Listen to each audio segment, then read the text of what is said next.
Que bom estar aqui. Abra sua Bíblia na segunda carta do apóstolo São Paulo a Timóteo. Mas antes, enquanto você localiza, eu vou te contar uma coisa. Minha netinha chegou para mim e falou assim: vovô, vou te contar uma coisa.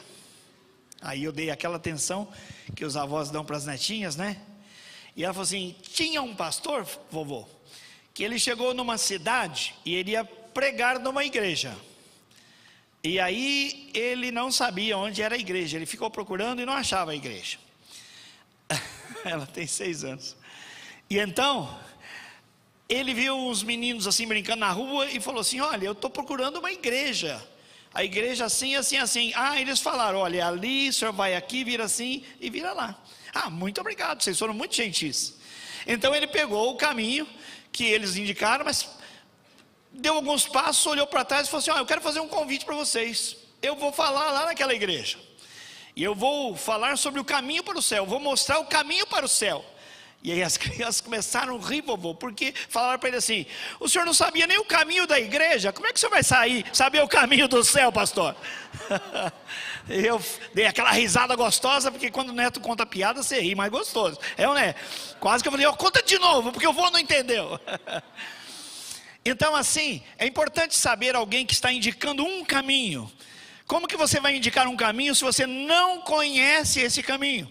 Quando nós falamos em vida de discipulado, em evangelização discipuladora, quando nós estamos estudando a carta de Paulo a Timóteo, nós estamos falando de algo muito semelhante, de alguém que vive, de alguém que paga o preço por seguir a Jesus, e então tem a autoridade para falar: olha, sejam meus imitadores, assim como eu sou de Cristo.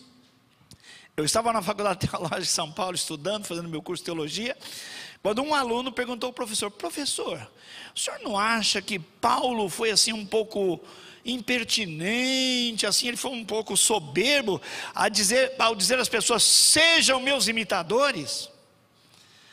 Aí o professor deu uma pausa, todo mundo ficou olhando, esperando a resposta, e o pastor demorou um pouquinho, o professor, ele falou assim: irmão, o irmão não tem condições de dizer isso às pessoas, para eles serem seus imitadores? Você imagina o frio que deu em todo mundo. Ele falou: sabe, irmão, porque se nós não podemos, como ministros do evangelho, dizer às pessoas para serem nossos imitadores, alguma coisa não está bem com o nosso chamado. Irmãos, tem perguntas que a gente não deve fazer. Eu brinco com os pastores dizendo assim: tem a pergunta que amigo não faz, porque a resposta, ela vai mostrar o nosso erro. Quando nós falamos de discipulado, nós nos lembramos imediatamente de Jesus, que foi quem fez discípulos e nos ordenou ir e fazer discípulo. Estamos estudando agora a carta de Timóteo, e o custo do discipulado, eu quero que você já grave isso logo. O custo do discipulado, a partir do texto que eu vou expor aqui, é a fidelidade. O que é custo? Alguns falam: olha o preço. O custo de um investimento, o custo que você tem ao comprar um produto, uma casa, é muito importante. Você sempre deve avaliar o custo e o benefício. E quando o Senhor Jesus convidou pessoas para seguirem-no, ele disse: avaliem o custo. E ele disse lá em Mateus 16, 23 a 23: se alguém quiser vir após mim, negue-se a si mesmo, tome a cada dia a sua cruz e siga-me. Você percebeu? Jesus falou do custo do discipulado, e falou: avalie bem. Eu convido todos para a vida eterna, para o perdão dos seus pecados, mas há um custo, porque eu vim para buscar quem estava perdido, estou pagando um custo altíssimo. O Pai deu o Filho para morrer em nosso lugar, um custo altíssimo. Nós recebemos a salvação de graça, mas para Deus, para Jesus, custou muito alto, custou o preço, a vida, o sangue do nosso Senhor e Salvador Jesus Cristo. Então, seguir a Jesus é maravilhoso, mas tem um custo envolvido nisso, e o custo do discipulado é a fidelidade. eu tenho que negar a mim mesmo, eu tenho que adotar a vontade de Deus e caminhar a minha vida dia a dia, em todos os cenários, seja na minha casa, seja no meu trabalho, na sociedade, onde quer que eu esteja, ali está um cristão, um pequeno Cristo, alguém que anuncia o Senhor Jesus Cristo pelo seu modo de viver. Amém, meus irmãos? Entendido, sim ou não? Então o custo do discipulado é alto ou é pequeno? Sim ou não? O que é alto ou pequeno? É alto, eu tenho que negar a mim mesmo. Eu fiquei bravo com a Vasti, ou a Vasti ficou bravo comigo, e aí dá vontade de falar assim, vou dar um gelo nessa mulher, vou passar umas horas aqui sem falar nada, para mostrar que eu não fiquei feliz. Ela pode fazer a mesma coisa. Aí Jesus fala assim, não é assim não. Olha lá Efésios capítulo 5, para você ver como é que você tem que tratar a sua mulher. Você tem que tratar a sua mulher como eu tratei a igreja. O Senhor Jesus amou a igreja e entregou-se por ela. Então não tem esse negócio de fazer biquinho e de fazer charminho, não. Vai lá, pede perdão, acerta as coisas, porque o custo do discipulado é esse. Vida cristã é desse jeito, não tem nem mais nem menos. É o custo do discipulado. Eu sofri 2 acidentes de carro na mesma tarde. Sofremos um acidente de carro, fomos, cuidamos, o Vassi se machucou um pouco. Quando voltamos para pegar o carro onde estava, no mesmo carro, no mesmo lugar, outra colisão, outro carro bateu no nosso carro. E aí um amigo falou assim, olha, dureza isso aí, cara.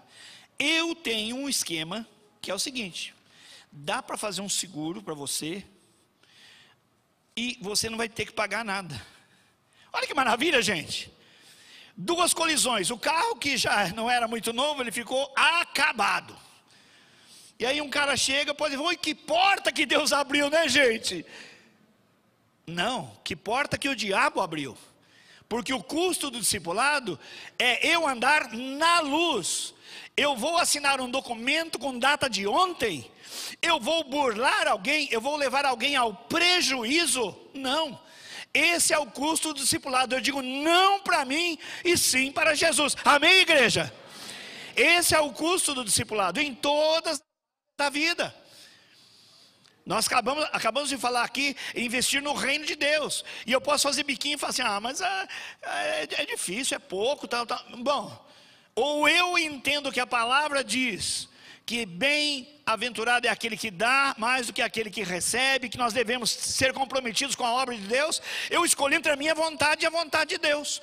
Porque se eu encontrar na Bíblia algum versículo que me dê folga para eu não contribuir com nada, para eu nunca me apresentar, para eu não dar o meu talento, o meu tempo para o Senhor no discipulado, me mostra esse versículo. Não tem. A Bíblia fala de compromisso com Deus, porque Deus se comprometeu conosco, sim ou não? Então esse é o custo do discipulado, ou eu sou ou eu não sou. O apóstolo Paulo, você conhece a história, foi surrado muitas vezes, preso, passou por naufrágio, foi humilhado tantas vezes, por quê? Porque ele sabia que ele estava anunciando o Senhor Jesus Cristo, que era morto e ressuscitado, e que era a salvação para todo que nele crê. Por causa disso, Paulo nunca foi preso por um crime que tenha cometido. Paulo nunca foi preso por algum deslize pessoal dele. Não, foi preso e acabou sendo martirizado. Por quê?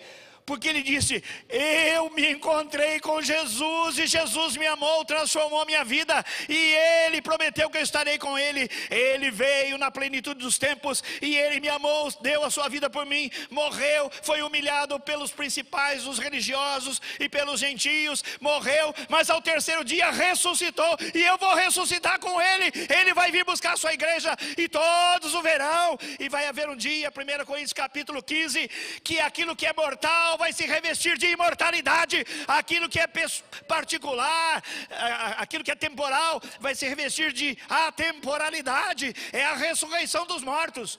E quando Paulo pregava essa palavra, ele era perseguido. Lá em Atenas capítulo 17 de Atos, ele começa a falar de ressurreição. O pessoal, para. Eita, Garela, sobre esse negócio de morrer e ressuscitar, vamos te ouvir outra vez. Mas alguns creram. Esse é o preço do discipulado, é pregar a palavra, não se desviar nem para a esquerda nem para a direita, porque aqui está a boca de Deus, está a voz de Deus. Deus falou, eu me calo, em nome de Jesus, amém, irmãos? Esse é o custo do discipulado, fidelidade. Eu pergunto, qual é o custo do discipulado? Fidelidade. Vamos ler isso agora no texto. Quando eu ouço sobre a cruz, eu me lembro logo de Jesus. Jesus pegou seus discípulos e perguntou: o que dizem as pessoas sobre mim? Quem eu sou? E eles disseram: olha, uns acham que o senhor é João Batista que voltou, outros acham que é Elias, outros acham que é um profeta. E Jesus falou assim: mas vocês? Porque o discípulo precisa saber quem é Jesus. O discípulo precisa saber quem é Jesus. Diga, o discípulo precisa saber quem é Jesus. E eu pergunto, você é discípulo? Quem é Jesus para você? Então Pedro, ele foi cheio de Deus, ele disse: tu és o Cristo, o ungido, o enviado, o Filho de Deus. E Jesus disse: não foi você, foi Deus que revelou essas coisas para você. Em seguida, para você ver como um homem é falho, Jesus falou logo em seguida: olha, gente, vou preparar o coração de vocês, eu tenho que ir para Jerusalém, lá eu vou ser maltratado, lá eu vou ser humilhado, e pelos príncipes dos sacerdotes, pelos escribas, os estudiosos da Bíblia, e lá eu vou morrer e vou ressuscitar depois de 3 dias, aliás, no 3º dia. E o mesmo Pedro que tinha dito: tu és o Cristo, o Filho de Deus, e falou: Senhor, para com isso. Que isso, Senhor? Não fala isso a respeito do Senhor. Que isso? O senhor está pessimista? Não. O seu destino é a coroa. Jesus falou: não, antes da coroa vem a cruz. E repreendeu, dizendo: arreda-te, põe fora, Satanás. Você quer me livrar do desígnio de Deus para a minha vida. E foi nesse contexto que Jesus falou: se alguém quiser vir após mim, negue-se a si mesmo, tome a cada dia a sua cruz, e então siga-me. E Jesus disse: eu, de certa maneira, vou entrar nas casas, e eu vou trazer divisão. Será pai contra filho, porque um vai crer e outro não vai crer. E alguns das suas próprias casas entregarão vocês, porque vocês creem em mim. Nesse sentido eu vim trazer divisão. Mas quem não amar a mim mais do que pai, mais do que mãe, mais do que irmão, não é digno de ser meu discípulo. Você está entendendo, meu amado? O discipulado tem custo, tem preço, sim ou não? E é a fidelidade. E o apóstolo Paulo, agora, ele está no ano entre 65 a 67, preso pela 2ª vez em Roma. No ano 64, vocês sabem, pela história geral, que houve um grande incêndio em Roma. E vários historiadores dão várias versões sobre isso, mas os cristãos entendem, por documentos que existem, de que de 14 bairros que havia, somente 4 ficaram intactos no fogo que aconteceu no ano 64, lá em Roma. E justamente esses 4 onde estavam os judeus e os cristãos. Por isso foi fácil articular uma grande perseguição contra eles, dizendo: foram eles que colocaram fogo na cidade. E os cristãos foram perseguidos. E eles foram mortos, crucificados. Eles ficaram dependurados nas ruas. Diz alguns historiadores que faltou madeira em Roma. Por quê? Eles eram betumados com piche, colocavam fogo, eram chamas vivas na cidade, as ruas cheias de corpos flamejantes, queimados, porque professavam o nome do Senhor. Isso é fidelidade, isso é custo do discipulado. Outros foram para a masmorra, foram presos como Paulo e acabou sendo executado também. Outros foram para as covas dos leões, outros foram lançados às feras. Isso é custo de discipulado. E eu pergunto: qual é o custo que eu estou pagando por seguir a Jesus Cristo? O que é que eu assumi? O que é que eu estou dizendo? Não, a vontade de Deus é maior que a minha, por isso eu vou obedecer a palavra de Deus. Então a palavra do Senhor hoje nos leva a um profundo constrangimento. E Paulo está preso, então ele está sozinho. Ele tem notícias agora que as igrejas da Ásia continuam firmes de certa maneira, mas muitos debandaram, muitos abandonaram a fé, e outros estão torcendo o ensino das Escrituras. E Paulo então chama a atenção de Timóteo, que está na cidade de Éfeso, dizendo: meu filho, você é meu verdadeiro filho na fé, eu quero encorajar você. Os dias são maus, mas você tem que pagar o preço. Você, como eu, tem que sofrer os sofrimentos pelo Senhor Jesus. Sofre comigo essas tribulações, sofre comigo, meu filho. E o texto que nós vamos ler vai refletir isso para nós e nos vai fazer 4 grandes encorajamentos para que nós assumamos o custo do discipulado. Vamos ler o texto. Portanto, você, meu filho, fortifique-se na graça que há em Jesus Cristo. E as palavras que de mim ouviu dizer na presença de muitas testemunhas, confia-as a homens fiéis, que sejam também capazes de ensiná-las a outros. Suporte comigo os meus sofrimentos como bom soldado de Cristo. Nenhum soldado se deixa envolver pelos negócios da vida civil, já que deseja agradar aquele que o alistou. Semelhantemente, nenhum atleta é coroado como vencedor se não competir de acordo com as regras. O lavrador também, que trabalha arduamente, deve ser o primeiro a participar dos frutos da colheita. Reflita no que eu estou dizendo, pois o Senhor dará a você entendimento de tudo. O que Paulo está dizendo nessa sessão? Timóteo, primeiro encorajamento: fique firme, porque há muita gente caindo. Fique firme, há muita gente caindo. Nós ouvimos dizer que hoje, no presente momento, muitas pessoas abandonaram as igrejas. Havia muito mais gente aqui. As cadeiras estão mais vazias. Onde estão as pessoas? Há pessoas que disseram assim: olha, sabe o que aconteceu na pandemia? Eu acabei percebendo que a igreja não era tão necessária. Eu vou seguir Jesus aqui. Vou te dizer uma coisa: a Bíblia nos adverte: não abandoneis as vossas congregações, como é costume de alguns. É impossível, à luz da palavra de Deus, você viver a vida cristã, você e Deus. Eu e Deus, eu do jeito que eu tenho com Deus, Deus comigo, não preciso de igreja. Isso não existe. Isso é infidelidade. Faz parte do custo do discipulado viver em comunidade. É Bíblia. E Paulo está dizendo: meu filho, muita gente desistiu, muita gente caiu, mas você continua firme. Fique firme, há muita gente caindo. E ele diz então: fortaleça-te na graça que há em Cristo. Meus irmãos, o que é fortalecer na graça de Cristo? É você ir aos pés do Salvador e dizer: assim como o Senhor me salvou, me dá força, me dá coragem. Eu tenho visto no culto das 8 horas da manhã, eu sei que é um horário complicado, nem todos podem vir, mas se o seu aniversário é nesse mês, venha no culto das 8 horas da manhã, um dia se você pode. Se não, você não pode, venha na vigília na sexta-feira, 10 horas da noite, um dia no seu mês de aniversário, na sua semana de aniversário. Vem aqui, vem orar, firme-se, porque você ficando longe, você esfria, ficando sozinho, você não tem condições. Fortifique-se na graça. A nossa firmeza depende de estarmos aos pés do Senhor. E ele diz: olha, confie a palavra a homens fiéis que possam fazer o mesmo. Ele está falando aqui da transmissão do evangelho. Paulo não está preso. Os apóstolos a essa altura, muitos já tinham morrido. E agora vem a preocupação: mas e o evangelho? Paulo diz: eu estou preso, mas a palavra não está presa. Você pode prender o pregador, mas a palavra e o curso do evangelho não são parados por ninguém.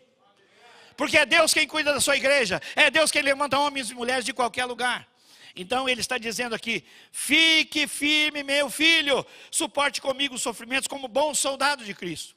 E ele dá 3 exemplos então: do soldado, do atleta e do lavrador. Todos eles têm o quê?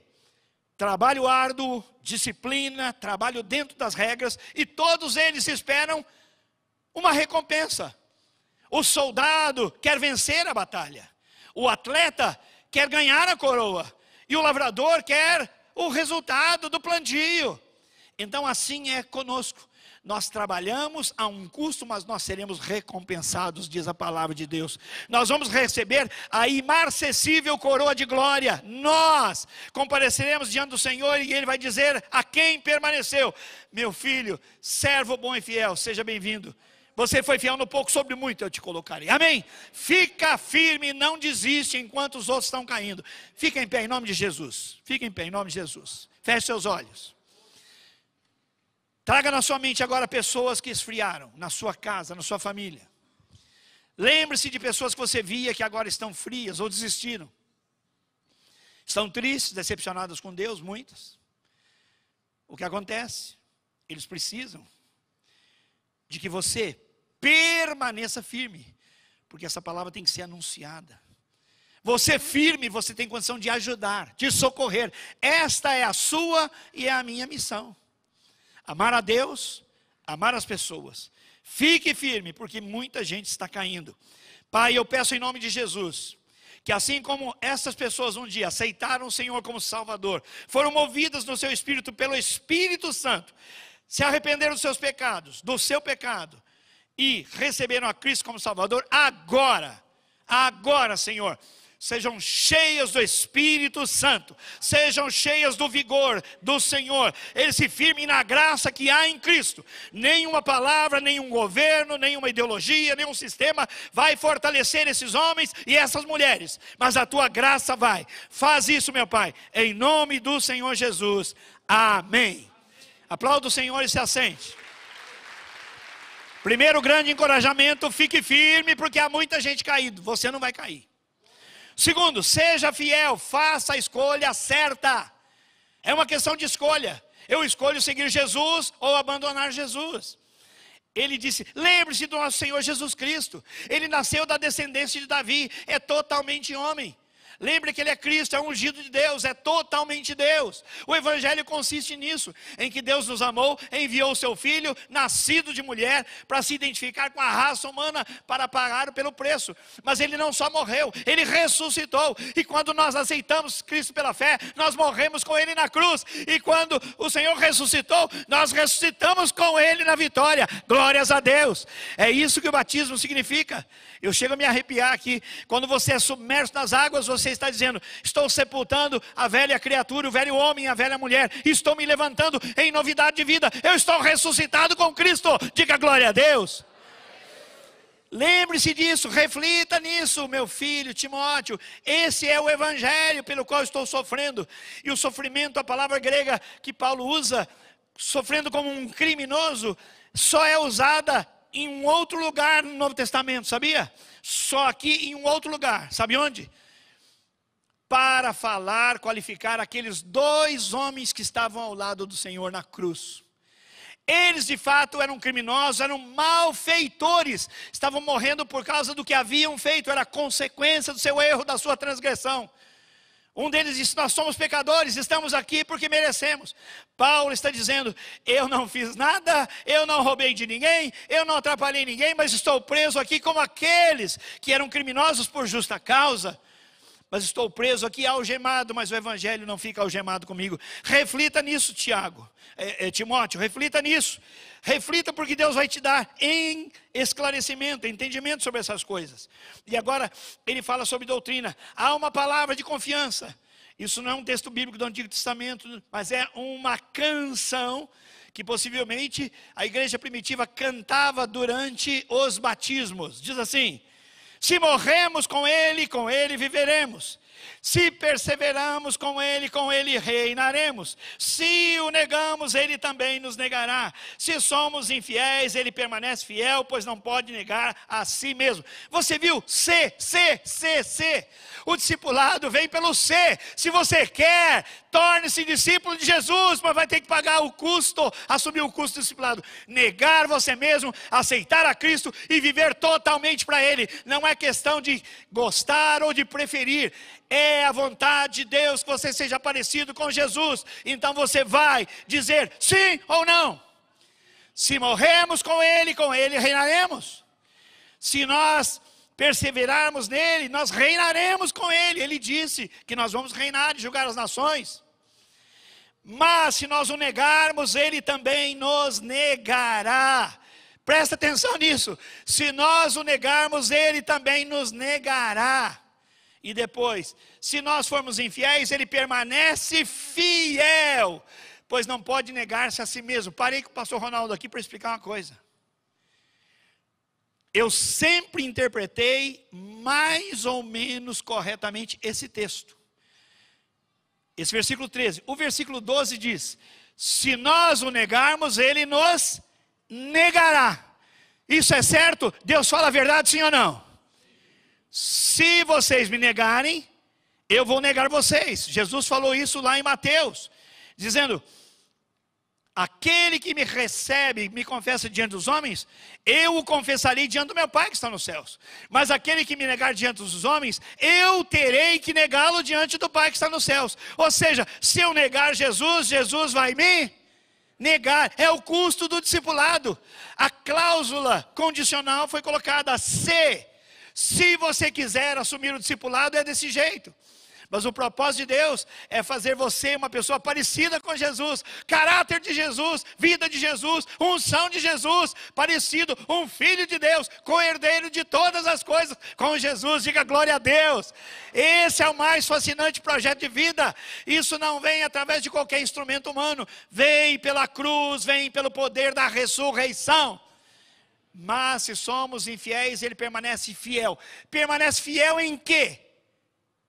Ele é fiel para abençoar, mas ele é fiel para executar o seu juízo. Se alguém me negar, eu o negarei. Não está dizendo: olha, peca à vontade, fica à vontade, larga o Senhor, porque o Senhor vai segurar as pontas. Não é assim. Não é assim. Porque o Senhor falou: se você quiser. Mas se você aceitar o custo do discipulado, você vai fazer a minha vontade, porque ela é melhor para você. Uma criança de 1 ano pega um grampinho de cabelo, geralmente, e vai na tomada. E coloca e leva um choque, às vezes mortal. Tem um pastor muito amigo, perdeu sua netinha de 1 ano, pois ela colocou e o choque afetou seu coração, morreu na hora. Um pai vai deixar um filho fazer uma loucura dessa, sim ou não? É por isso que a Bíblia tem tanto não, não, não, não. Porque Deus está dizendo sim para você. Deus está dizendo para você viver a vida abundante que Ele ofereceu. Por isso Ele diz não para a sua vontade. Faça a minha, ela é melhor para você. Não para o pecado, mas sim para a pureza, para a vida santa. É isso aí. Você deve escolher. Seja fiel, faça a escolha certa.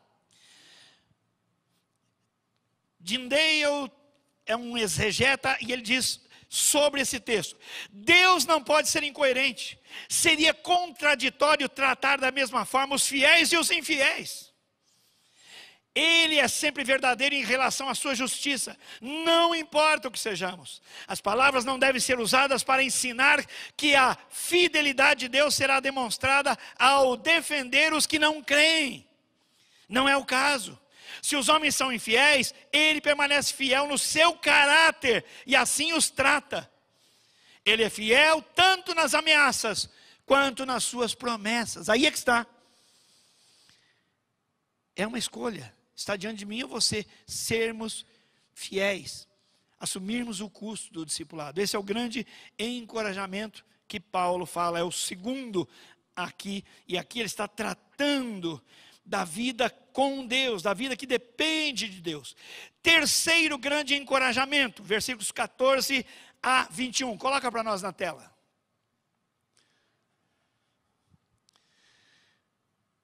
Segundo Timóteo 2, 14 até 21. Continue a lembrar essas coisas a todos, advertindo solenemente diante de Deus para que não se envolvam em discussões acerca de palavras. Isso não traz proveito e serve apenas para perverter os ouvintes. Deixa eu só adiantar para você, agora ele vai tratar de heresia. Lembra que eu disse que as igrejas já estavam se desviando? Passados cerca de 15, 20 anos, estavam se desviando. O evangelho que era puro deixa de ser puro. E há alguns falsos mestres dizendo: não, não é bem assim. Já ouviu esse negócio? Já ouviu isso na boca de alguém? Não, não é bem assim. Já ouviu isso? Para os nossos dias hoje? Está na Bíblia? Não, mas não é bem assim. Já ouviu isso? É o que estava acontecendo lá. Procure apresentar-te a Deus como obreiro aprovado, que não tem do que se vergonhar, que maneja corretamente bem a palavra da verdade. Evite as conversas inúteis e profanas, pois os que se dão a isso prosseguem cada vez mais para a impiedade. Olha, a teologia, a heresia e a impiedade. O ensino deles alastra-se como câncer. Entre eles estão Himeneu e Fileto, dois servos de Deus que se desviaram na igreja de Éfeso. Eles e mais Alexandre, mencionado no capítulo 1. Esses se desviaram da verdade, dizendo que a ressurreição já aconteceu. E alguns pervertem a fé. Entretanto, o firme fundamento de Deus permanece inabalável e selado com esta inscrição: o Senhor conhece quem lhe pertence. Afaste da iniquidade todo aquele que confessa o nome do Senhor. Igreja, fique em pé. Vamos ler esse versículo de novo. Olha aqui. Há um fundamento inabalável. Deus sabe quem eu sou. E as minhas obras vão testificar de quem eu sou. E a escolha que eu fiz. Se eu assumir o discipulado ou se eu não assumir. Vamos lá. Entretanto, o firme fundamento de Deus permanece inabalável e selado com esta inscrição: o Senhor conhece quem lhe pertence. E afaste da iniquidade todo aquele que confessa o nome do Senhor. Fica em pé. Afaste da iniquidade. Feche seus olhos. Eu não conheço a sua vida, o Espírito Santo conhece. E a sua iniquidade está diante dos seus olhos agora. Eu sei que você já se lembrou. Jesus fala à igreja de Éfeso: você tem muitas virtudes, mas eu tenho uma coisa contra você. Você caiu. Arrepende-se onde você caiu. Você esqueceu o primeiro amor. Quantos de nós estamos batendo o cartão da fé, fazendo o mínimo? Não temos oração, não temos palavra, não temos comunhão uns com os outros, não oferecemos-nos a nós mesmos para o serviço da obra de Deus. O evangelho começa a sofrer, muitos estão caindo. Qual é a impiedade? Qual é a trava que está na sua vida, que precisa ser removida hoje em nome de Jesus? É frieza na fé. Se coloca de pé em nome de Jesus. É desconfiança da palavra de Deus. Examine a palavra de Deus com rigor à luz do Espírito Santo, de joelhos, e o Senhor vai te iluminar. É uma vida frouxa. O pecado está folgado como hóspede, sentando no sofá da sala e colocando os pés em cima da mesinha. É assim que o pecado está na sua vida. Assuma compromisso agora. Aquele que professa o nome do Senhor, aparte-se da iniquidade. Pai, eu oro para que sim, assim seja, na vida dos meus irmãos e na minha vida também. Pai, tem misericórdia de nós. Não queremos, Pai, andar de braços com o pecado, com a maldade. Oh Deus, com aquilo que é desvio da fé, da santidade. Porque a tua palavra diz: sem santidade ninguém verá o Senhor. Sem santidade ninguém verá o Senhor. Sede santos como eu sou santo. Assim nos tem dito o Senhor. É custo do discipulado. Procurar ser um obreiro aprovado diante de Deus. Alguém que vai para a palavra, maneja bem, conhece bem, reparte bem a palavra da verdade. E não se deixa perverter por doutrinas diferenciadas. O texto continua dizendo, Pai, que há vasos de honra e vasos de desonra. Queremos apresentar-nos todos aqui como vasos de honra para Ti, meu Pai. Vasos prontos para sermos usados por Ti. Vasos que abençoam. É a nossa oração em nome de Jesus. Amém. Pode assentar-se. Primeiro encorajamento, então, seja fiel. Muitos estão caindo. Segundo, faça a escolha certa, seja fiel. Terceiro, procure ser um obreiro aprovado diante de Deus. E ele diz aqui a palavra: maneje bem a palavra da verdade. A palavra grega aqui significa repartir direitinho. Como o pai que tem muitos filhos e pouca comida. E aí o pai vai com todo carinho repartindo direitinho para ninguém ficar sem comer. Para que haja critério, para que haja justiça. Isso aplicado à Bíblia, é para examinarmos a Bíblia e aplicarmos a palavra em cada situação na nossa vida. aplicar a palavra de Deus para afrontar o nosso pecado, para aplicar a palavra de Deus para abençoar. A palavra de Deus é luz para o nosso caminho, é lâmpada para os nossos pés. Quem se afasta da palavra, da Bíblia, está aos poucos indo para caminhos que não são caminhos de bem.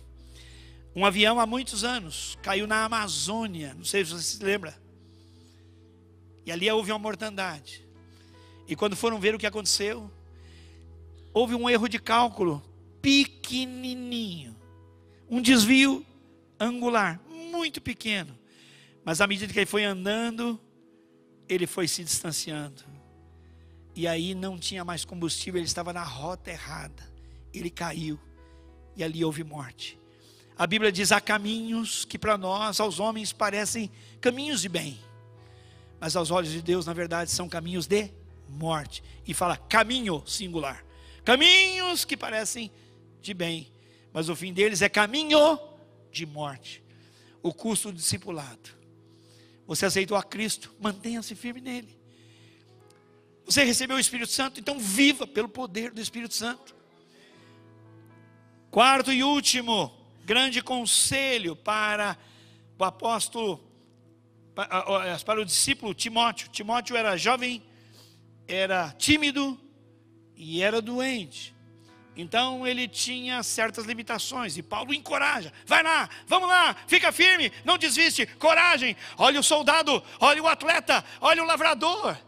Olha, pensa em Cristo, Cristo veio, morreu por você, por mim, ressuscitou. Esta palavra é digna de confiança. Aquele que profere o nome do Senhor deve se apartar de toda iniquidade, foge de toda discussão doutrinária, fica com a palavra e com o evangelho puro.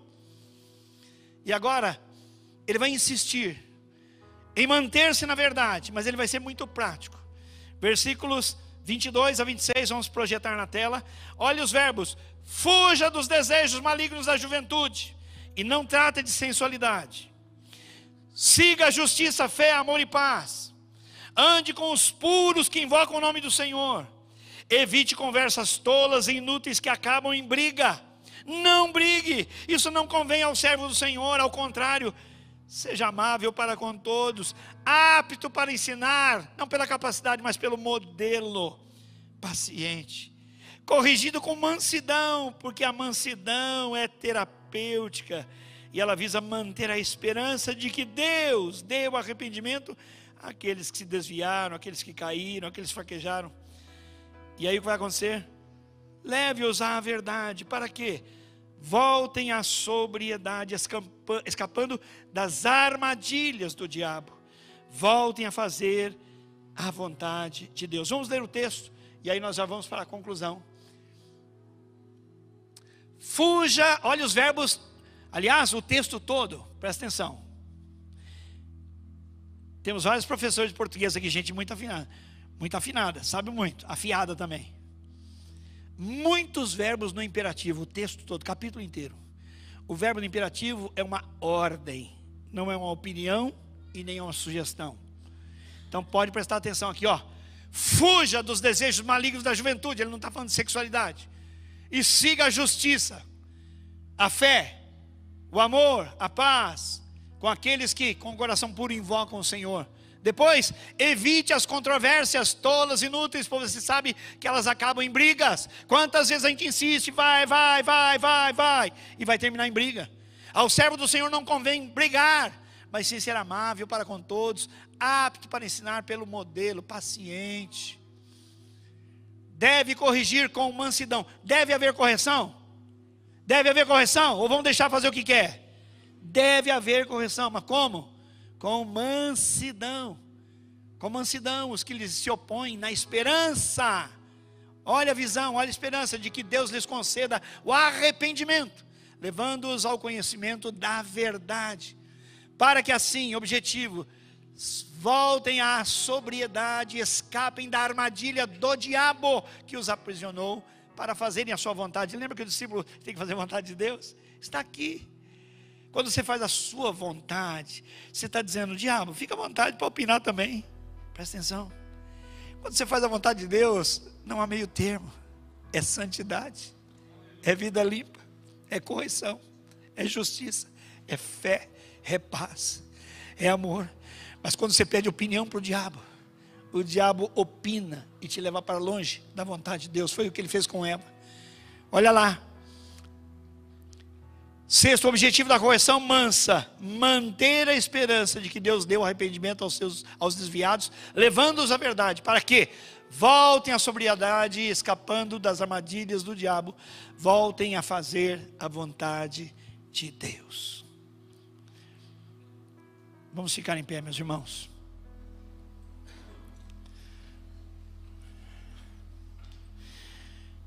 Discípulo é seguidor de Jesus. E é um seguidor que pratica a vontade do seu mestre. Quando Jesus lavou os pés dos discípulos, e eles estranharam, especialmente Pedro, Jesus disse: olha, se eu não lavar os seus pés, vocês não têm parte comigo. E Pedro, despachadão com ele, falou: não, então senhor, se é assim, então lava tudo. Aí Jesus falou: não precisa lavar tudo, porque vocês já estão limpos pela palavra. Quem precisa de pureza tem que ir para a palavra, ser purificado, lavado na palavra. A mim basta lavar os pés de vocês. Por quê?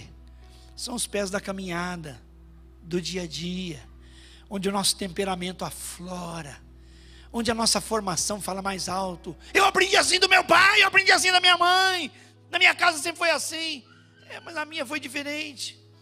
Então, irmãos, o último grande encorajamento diz respeito a selecionar os seus desejos e cuidar do seu comportamento.